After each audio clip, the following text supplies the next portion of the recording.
everyone, welcome to my guide to glory unboxing month special. I'm gonna think of a better title for it by the time I get the second video, because this month, once a week, we are gonna be opening up one of these 4 Guide to Glory EDH style highlighter decks that come in the 4-player starter kit. So, I think the best way to do this is to do it completely blind.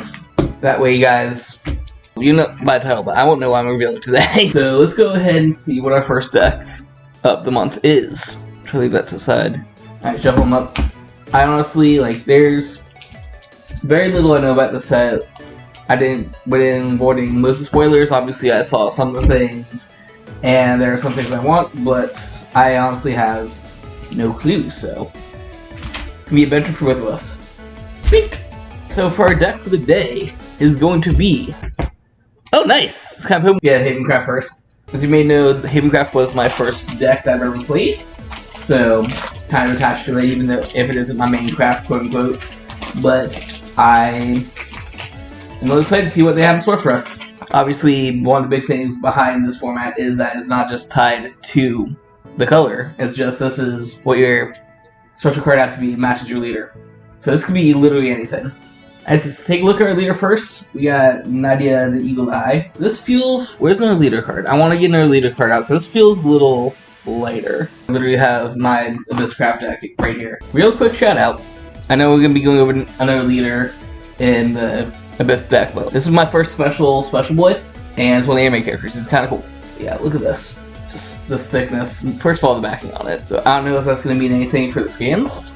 You can see it has a much different thickness than the traditional one. This is actually basically just like a card. It's fine if that's different stock. I'm genuinely curious if it scans. And I really hope it does, because I was hoping to pick up some leaders in the set because they're cool leaders. So we'll try to scan her. Interesting, I think it might be a thickness thing. Try the Makabe. Makabe scanned right away. So I think it might actually be... Yeah, there's the boy. So I think it might be a thickness thing, which is a little bit irritating, honestly, because I did kind of want to get some of these leaders. Oh well, small complaint. Anyways, let's go ahead and look at the cards. Makabe can chill there. No, this is another deck. You can chill there when I do the one for mono. Starting off, these are all going to be one-of, so this is going to be a really weird, awkward deck profile, but I guess get used to it, because that's how we're going to have to do EDH decks. We have Nadia, the Sister of Judgment, a legendary follower, who has 1 to evolve, 3 for 1/4 ward. Very nice. Ward's useful to protect you guys. I did see in the little demo video that even if one of your guys is warded, they can still attack an opponent, so it's not just like they have to attack the ward guy first. But spam berries could select an opponent, they bury a follower, they kill a follower, give your leader plus equal to followers. Defense! Oh, that's interesting. This has to be a Glory Maker card, which we'll look for. Is there an evolution? Yes, there she is. Yeah, essentially this is going to be able to kill a guy, and then you gain health equal to that guy's defense. Then when it evolves, turns into this, is a 2/5, Bane and Ward. Oh, Bane's a nice ability, just basically a death touch. At the start of your end phase, each opponent who has a follower with X attack in their field deals 4 damage to their leader. X equals to the highest attack among followers on the field. Oh, that's hot. Okay, that's hot. I like this card already. Kind of a shame that, this is obviously designed for Gloryfinder. I don't know if you could use some of the non-all-opponent targeting things in standard, but this is definitely a card that I'd be running if that's the case, because this is just a field nuke. This is at the end of your turn, see the thing that's last attack, deals 4 damage to each leader. Solid. And it has death touch, so I like this card already. 1 card in, I'm already liking this deck. Next up we got the Bird Boy, which is something I briefly saw for an idea to do a Storm deck. And he is... Pulling up your evolution. Let's get evolution to the side. There we go. That's how we do it. The Gruta, ruler of storms. He doesn't evolve. Is it in the other order? Where's Gruta? I saw something that made me happy right away. There he is. I missed a couple. So this is another evolve unit, 6 for a 5/5. Has fanfare if your leader is that. So this is another thing that's glory, because like I said with the multicolor thing, it doesn't matter. What matters is your leader's actual color. So in this case, you being a Havencraft, this has the ability to activate your leader's Havencraft. Search your deck for a 3-cost amulet or 1-cost amulet, summon them, and then shuffle your cards. So this lets you get 2 amulet cards for free. Obviously, Havencraft is traditionally the deck that plays amulets, Let's take a look at his evolution. 5/5 to 6/6. Alright, this has Storm, right? This has to have Storm. There's some I was looking at making a Storm deck spoilers, and he showed up for some reason. At the start of your end phase, select an enemy leader or enemy follower on the field. Deal it damage equal to the number of amulets off the field. Okay, so it doesn't have Storm, but it nukes. This is really cool. The only thing I don't like about this is Shadowverse. One of the more tactical decisions that they had to make is that you have a hard cap of 5 cards on the board. Let's say 1, 2, 3, 4, 5. So basically, once you have these 5 cards on the board, you can't play anything else. You do have your EX area, but that doesn't count towards this board number. It's also a 5 number. So at max, you're looking at him and 4 amulet cards, for example. So this could deal 4 damage from his effect. That says end of turn, just deal 4 damage to anything on 6/6 body. Not bad, not bad bird. For some reason, I thought he had Storm. Moving on, we got a card that's at the bottom of the deck, but for some reason it's in the middle now. We got a couple bunny rabbits. Oh, actually, this is evolved. My bad. There's the normal one. So, this is an evolving unit, obviously. Here's the evolution. It goes from 1, 2 to 2, 3. There you go. So, it makes me think immediately of a Mousehold. Having them side by side. I don't know why. But its base form says, you choose one of the following. So, you can either choose your search your deck for a 1-cost follower, summon it, and shuffle your deck. Or you can select up to 1 card in the banishment zone and add to your hand. Ooh, I like that second effect a lot. Havencraft, it doesn't usually do it to its own stuff, but it does a lot of things that have banish control instead of kill control. So, I guess for a mirror match or like anything else that attacks the Haven engine, this is really good. Or there's going to be something else that does stuff with banish, is really good. But there's that. It's also someone's 1 cost, very much like Fina the Daredevil. A great new card that came out set 5. I need to pick up a couple more. So if you want to help support me on the channel so I can get new cards and stuff, make sure to check out my page on TCG Player. Alright, let's see what happens when it evolves. So, it's got Ward. I forgot to mention that. It doesn't have Ward. It gains Ward from Evolution. Interesting. On Evolve, you draw a card. Each player rolls a 6-sided dice. I already like this card. It does the gamble effect. Each player with the highest roll gives their leader +3 defense, and then draws a card. Gamble bunnies. I love this. So by evolving, you get Ward, you get to draw a card for free, and then you can gamble to potentially gain more life and draw a card. I like this card. Please tell me I can use these cards in normal games. Probably pick up 2 more of these and run my deck if I was able to run some Gloryfinder stuff. I think I could just because, like, I'm going to spoil it real quick. John Arc, I just saw this immediately. I have these in my Havencraft deck right now. I saw something in the rules. I know there might be specific cards that do that. I think that you're allowed... I don't know, the videos confuse me now. The demo video made me think that you can't play these cards in normal decks. We got a kitty cat, man. 2-drop 3/3. That was a really good stat line for a 2-drop. Fanfare, each player may add an amulet card percent carry to their hand. Okay, that's probably why he cost so little for these stats. And then 5 and rest, and that's pretty big. You can summon an amulet from your hands. So again, I guess it's going to be an amulet-based deck, obviously. 5 summoning any amulet makes me a little worried because most amulets are pretty cheap. But I guess there could be some big ones. And again, he's a 2 for 3/3. That's really solid stats. Just ignore all the effects. Moving on, this is definitely one of the cards that's... Hold on. I think I might be cooking. I think I'm cooking. Okay, we figured it out. So these cards that say Gloryfinder at the bottom answers my question of if these are usable. These are only for Gloryfinder, as my assumption. Because, I'm going to spoil the John. There she is. If you look at the bottom of the John, she does not have that there. So I think these cards are standard legal. You just can't use ones that say Gloryfinder, which is fair. That makes me happy because these definitely pick up a lot of staples that you can run in other decks. Case in point, the John of Arc is fantastic in Havencraft. I guess we'll just do that real quick. She's right here. On place, deal 2 to fields. Evolve her for 2. When she evolves, she also is going to be able to do 2 to field and buff your guys. 4 drop for 4 turns into 4/5. Really good card. Happy to pick this up because I think I only have 2 of each. Alright, this is the last of the Gloryfinder cards, I think. It is Odin. This is the guy that's definitely going in my Storm deck because he has Storm right there, which... Those of you new to the game, Storm is basically your haste for it. There's actually 2 different kinds of haste. There's this, and I just forgot the second one. It'll come to me when I see a card with this. Basically, if you have a Storm guy, you can attack on the first turn, or if you have their mini Storm guy, you can attack a creature on the first turn. Alright, so we got Storm for 8, 5/4. You gotta have some good ability because that cost for an 8-drop is ridiculous. Fanfare, select 1 card on each of your opponent's fields and banish them. There you go.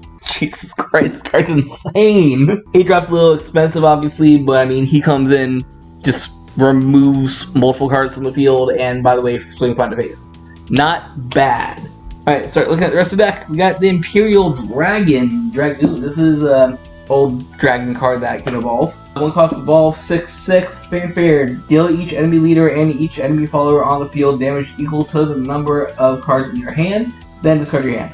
This is really good, I think, probably in Discard Dragon, because it discards cards. 8 bodies is a little expensive. We're going to be looking at a lot of expensive cards. This is EDH, you play expensive cards. And discard hand, burn a lot. I like it. What does he do when he evolves? Comes 7/7, draw 3 cards. Okay, so it does cost 9 unless you have EVO points, effectively, but like, it says, comes to the field, burn everything, discard your hand, draw 3 new cards, appears in 7/7.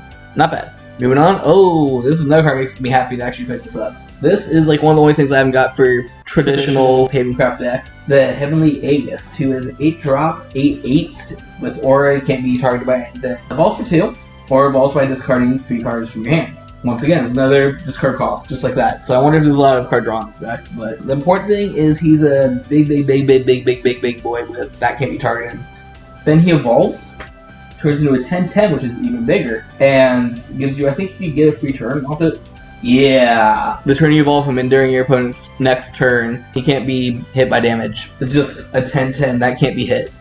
Insane value. Once again, one of the good cards to pick up. I'm really hoping these bomb on TCG players so I can pick up a couple more this way and maybe actually play Havencraft correctly for once. Moving on to another reason that I'm not playing Havencraft correctly, we have a Fairy Tale card. If you guys have known the Shadowverse meta, there is, I don't think she's in there, but basically a Fabled Havencraft deck is just one of the tier 0 decks. Has to do with eggs.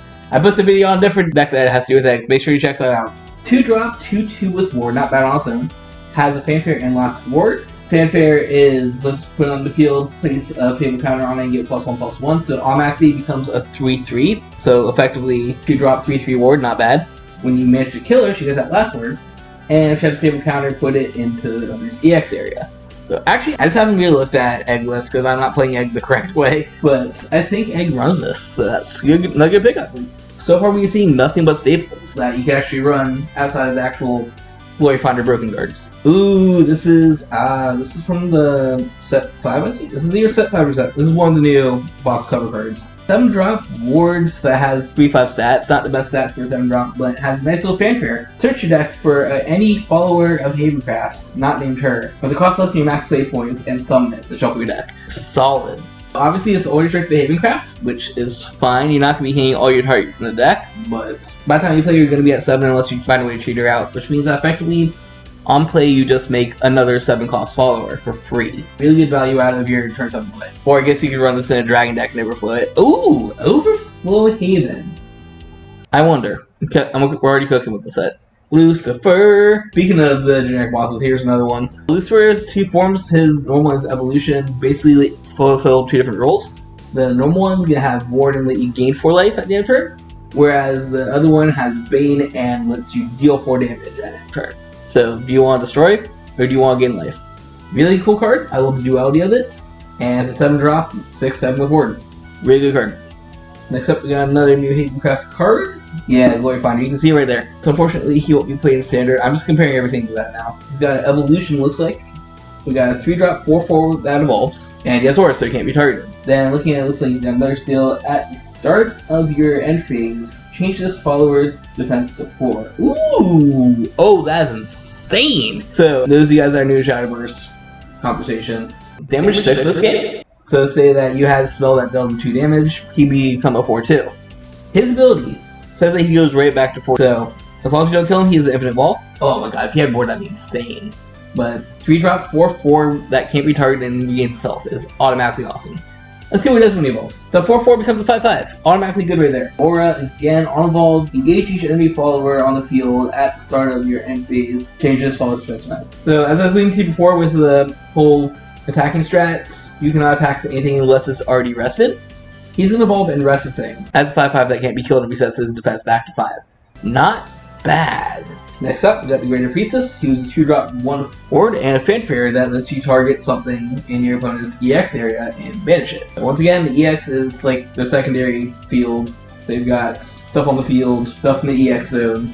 Play her, target a guy, there it goes. 2-drop, 1/4 stat line for ward is not bad on its own. Ooh, it's the fox thing. I want to see what the fox thing does. It's a puppy. So the puppy dog is a 6 cost, 4/6 with ward. And once again, Fanfare, it says you recover play points equal to 2 times the number of amulets on the field. We're gonna see a lot of amulets in this deck, which is fine. This is once again a Havencraft deck. On place ward that lets you gain a bunch of life back, potentially. Once again, this will cap out because of the whole 4 extra zone slots, so at max you just be gaining 8 life off it, but 8 life is nothing to sneeze at. I saw time in there. Themis' Purge. Oh, it's the Themis card! I wonder if she's in here. I'll spoil myself. I wonder if the Themis card is in here. Yeah, it is. 2-for-1 special right here. So, Themis. I can't read right now. This is a traditional field nuke. Just 5 cost destroy every follower on the field. This used to be a really good card that you run like 2-3 of in a deck. This is another Themis card, I guess. It is a quick, last tutorial, quick cards are cards you can play on your opponent's turn, only during battle phase or end phase. Looks like she has 2 effects. First of all, when it's discarded by an enemy ability, you're able to select an enemy follower on the field, destroy and draw a card. Oh, that's nice. So if your opponent has a discard strat, you're able to just destroy their own card and discard a card. Not bad. What is quick effect? Select opponent, destroy each follower on the field, and give your opponent 1 life for every card destroyed this way.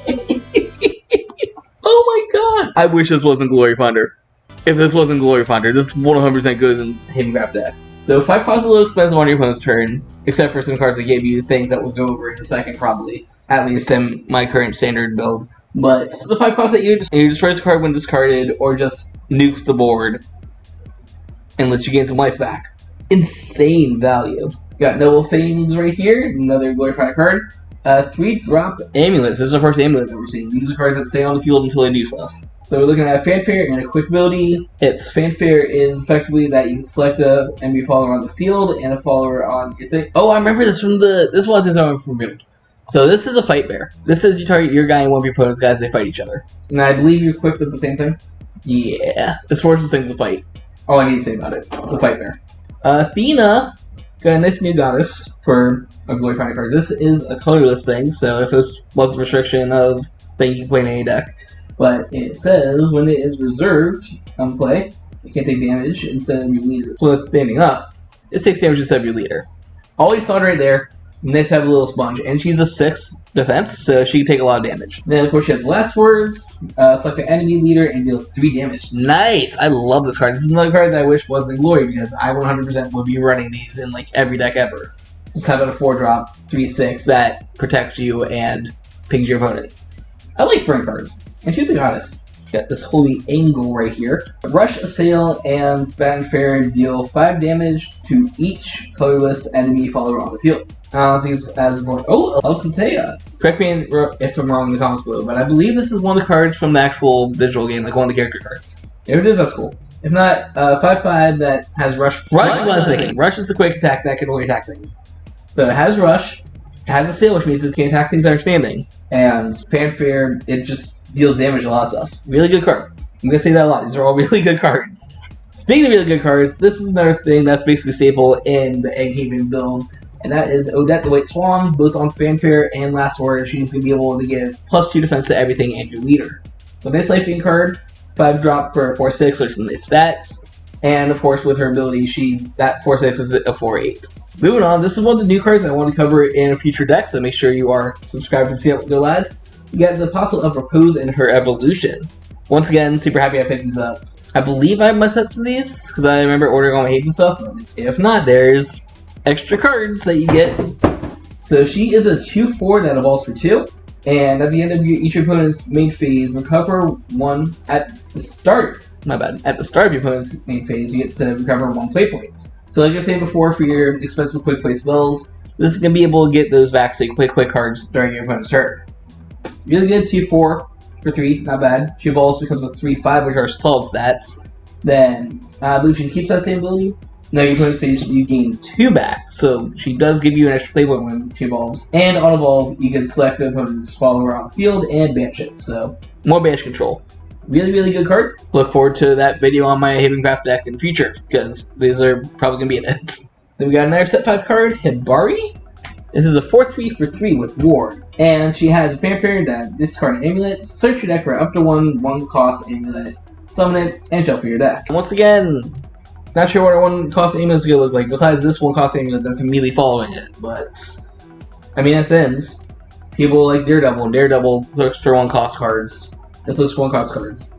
Also, just the stat line is insane. Like, 3-drop for a 4/3 with ward. Alright, just said it. This is Pawn of Greed. End of story. It's 1 cost, you can rest it to draw a card, or you could, 2 to draw 2 cards. This is Pawn of Greed on a stick. This is your turn 1 play in any Havencraft deck. Unless you have something better to do, like a Bellringer Angel. This searches for amulets. I'm literally just going to set 5 cards. Fanfare, 2-drop, you search your deck for amulets, then you can quick, bury it, gain a life, draw a card. It helps to search for any win condition, basically, assuming your amulets are your win conditions, and then you could kill it to gain a life back and draw a card. Really solid. And this is the anti-life card, I believe. Yes, this is super funny to be reprinted in EDH set, actually. I kind of hope that the rest of these decks have one of them. Basically, once it's played, you can't lose the game, and your opponent cannot win. So, it does kill itself when you go down 0 life. You just go back to 1 life and kill it. But essentially, as long as it's on the field, this is protection from everything. You cannot lose the game. Really hope these are in each of the decks, because that'd be hilarious. Ooh, P2P. This is a card that I've never really played, because there's never been a reason to play it, but I can see it being good in Gloryfinder. Again, awesome thing about this format, just random cards that are something good. 3-drop, Fanfare, deal 3 yourself, draw 3 cards, so replace itself. Then, at the start of your end phase, if your lead of defense is 6 or less, you kill it, deal 6 damage to everything. So this is an interesting card. I've never really thought about playing it just because I feel it can be better in an Abyss deck, just the decks that try to kill themselves like Sanguine and stuff like that. Still draw 3, and then when you're in the danger zone, you deal 6 to everything. Ooh, I'm happy he's in here. This is a card that I was looking for a use for, because it is a very Gear Chronicle looking card, very Steampunk looking card. And it makes sense that he's in here, because he basically has to do with getting you your amulet cards. 2-drop, 2/2, evolves for 1. Whenever you play an amulet card, select your follower and give it a +1 defense buff. Good, he is the Mechanic Man. When he evolves, he's also going to be able to search your deck for an amulet and add to your hand. Enough said. It's an amulet deck. And I wonder why he's a Swordcraft follower, because Swordcraft has almost no amulets. Then we got another evolution card from the same sets, who is Iron Staff Mechanic, a 5-drop 4/4, evolves for 1 once again. And his Fanfare ability lets you search your deck for a 1-cost card, put it into your EX area, shuffle your deck, and it costs 1 less to play a turn, so it's effectively free. Not bad. I haven't really seen too many 1-cost cards yet, but I mean, it makes them. What do you do when you evolve? Becomes 4/4/5/5, okay. On evolve, search for a 1-cost, put it into your EX area, shuffle your deck, 1-cost. Oh, so that's the same thing again. So basically, you have 2 procs to search your deck for a 1-cost and play it for free. This feels like Daredevil at home for a much more expensive cost, but I mean, I put him in here for a reason, so can't complain too much. Plus, it's Runecraft.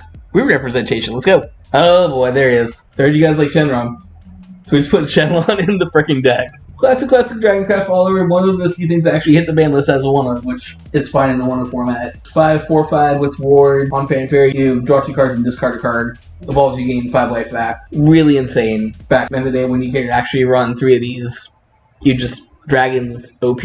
Speaking of Dragoncraft, here's a Dragon card. Serpent's Wrath, who has an Overflow ability. Blue 2 before that's when you have 7 or more play points.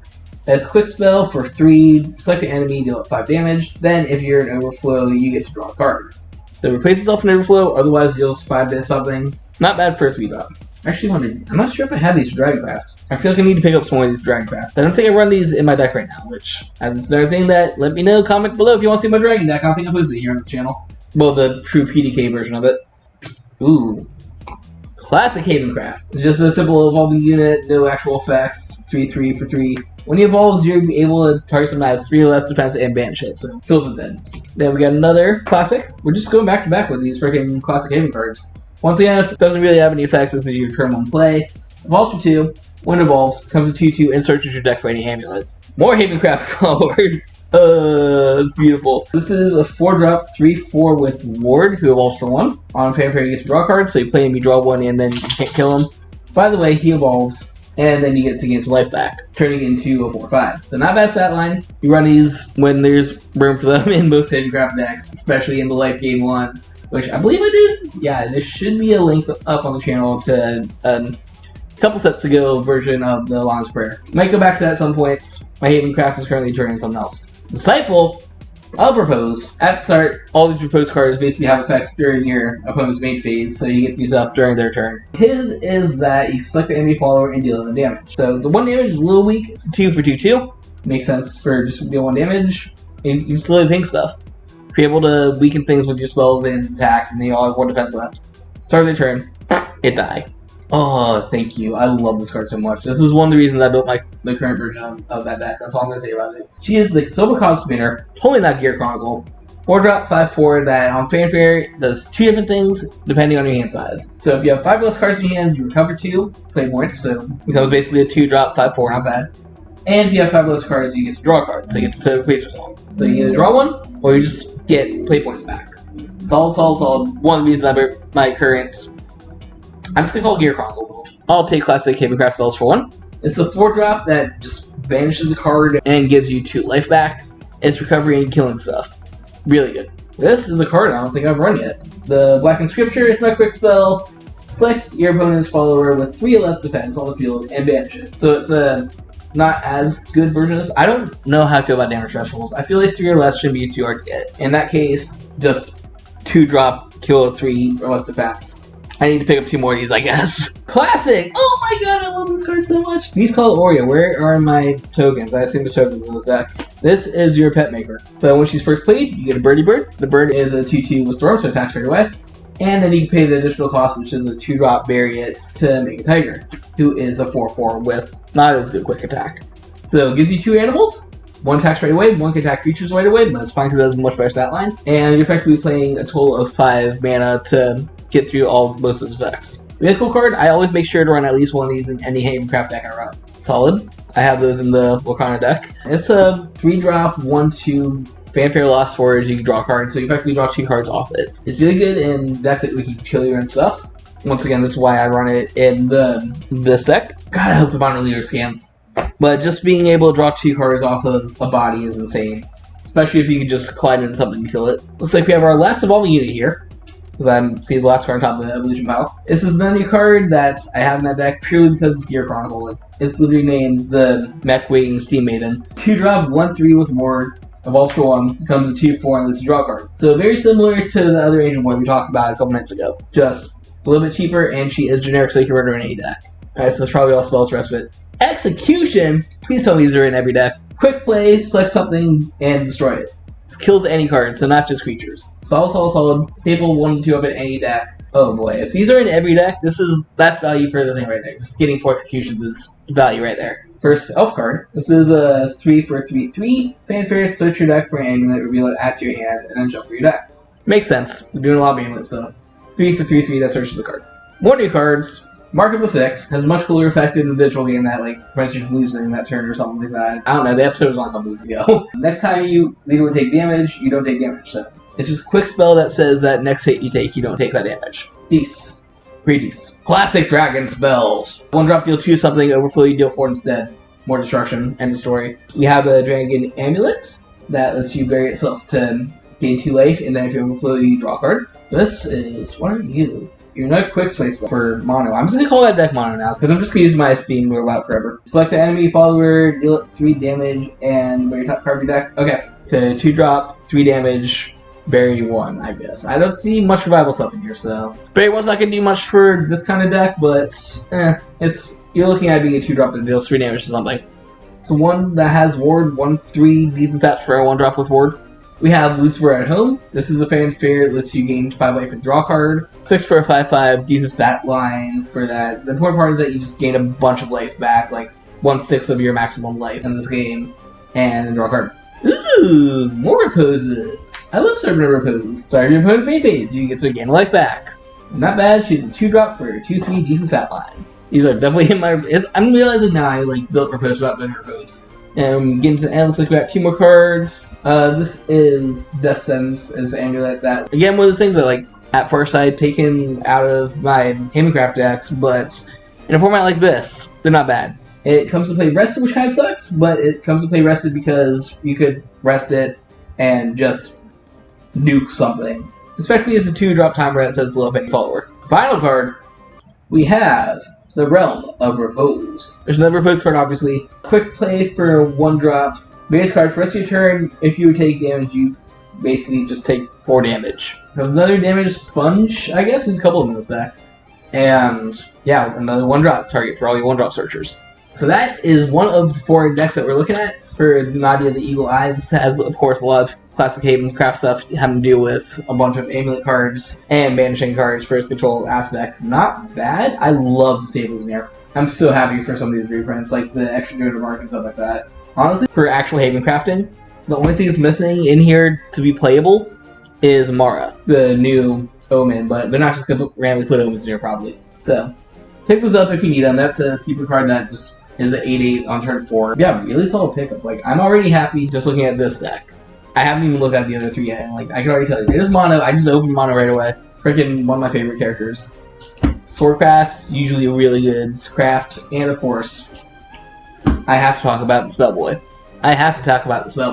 So if you're looking forward to seeing me open those decks and talk about them just like this, make sure you are subscribed to see them go live because they will be coming out throughout the month. But until next time, thank you all for watching. We'll have plenty more Gloryfinder stuff coming in the future because this is an awesome little fun EDH style format. And always, embrace the infinite.